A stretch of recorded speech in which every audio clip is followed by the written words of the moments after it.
আসসালামু আলাইকুম। বন্ধুরা সবাই কেমন আছেন? আজকে এই যে একটা ঘর দেখতে পাচ্ছেন, ভাঙা ঘর। নালার উপরে এই ঘরটা ছিল আমাদের একদম চাচা বৃদ্ধ।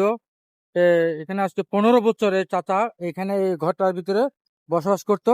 তো আজকে আমরা চাচাকে একটি নতুন ঘর উপহার দিছি, সেটা আপনারা আমাদের সাথে থাকুন।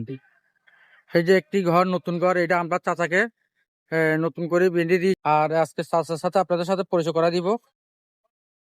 এই হচ্ছে আমাদের চাচা। এই যে দেখেন আমাদের চাচাকে আমরা নতুন একটা ঘর দিয়ে দিয়েছি। আলহামদুলিল্লাহ। তো চাচা, আল্লাহ দরবারে হ্যাঁ, চাচা আপনি কেমন আছেন? ভালো আছি। এখন যে আপনি একটা নতুন ঘর পেয়েছেন, আপনার কাছে কেমন লাগতেছে? আলহামদুলিল্লাহ ভালো লাগছে আছে। আপনাদের সহযোগিতা আমি একটা ঘর পাইলাম। হ্যাঁ, আপনাদের দোয়া করুন। হ্যাঁ, কিন্তু আপনাদের আপনি সবাই যাতে এটা জড়িত সবাইকে জন্য আমি দোয়া করবো আল্লাহ দরবারে। আল্লাহ কবুল করার মালিক আল্লাহ। ইয়া রব্বিল আলামিন। এখন কেন আয় উন্নতি ব্যবসা বাণিজ্য ভালো হয় না, আরো মানুষ হলে কিছু মানুষের সাহায্য করতে যেন পারে, এটুকু আল্লাহ কাছে প্রার্থনা করুন। আর আমি বুড়া মানুষ আর কি করবো, তবে একটা মাথার ভক্ত মানুষ। তবে আমি একটা খাতা গরিব নওয়াজের দরবারে জায়গায় একটা ভয়েস পাইছি, কত বুঝলেন।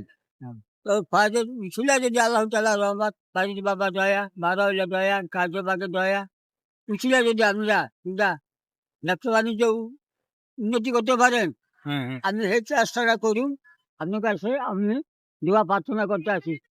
রব্বা রব্বানা আতানা জালানা ফিতনা নামাজ কালামাতু লা ইলাহা ইল্লাল্লাহু মুহাম্মাদুর রাসূলুল্লাহ ইয়া রাসূলুল্লাহ। যাই হোক, চাচার মুখ থেকে শুনলেন দাদা খুব আসলে অনেক সরল সোজা মানুষ। তো চাচা আজকে অনেক খুশি যে চাচার এই ঘরটি নতুন করে পেয়েছেন, নতুন একটি বসত বাড়িঘর পেয়েছেন। তো চাচার জন্য সবাই দোয়া করবেন। যারা এখনো পেজ ফলো দেন নাই, আমাদের পেজ ফলো দিয়ে রাখবেন। আপনাদের দোয়ায় এবং আপনাদের ভালোবাসা ইনশাল্লাহ কোনো এক সময় কোনো এক জায়গায় আপনাদের আশেপাশে আঙ্গিনায় যদি কোনো অসহায় পরিবার থেকে থাকে, আমাদেরকে নক দিবেন। ইনশাল্লাহ আপনাদের চেষ্টা করবো আপনাদের পাশে থাকার জন্য। তো সবাই ভালো থাকবেন, সুস্থ থাকবেন। আসসালামু আলাইকুম।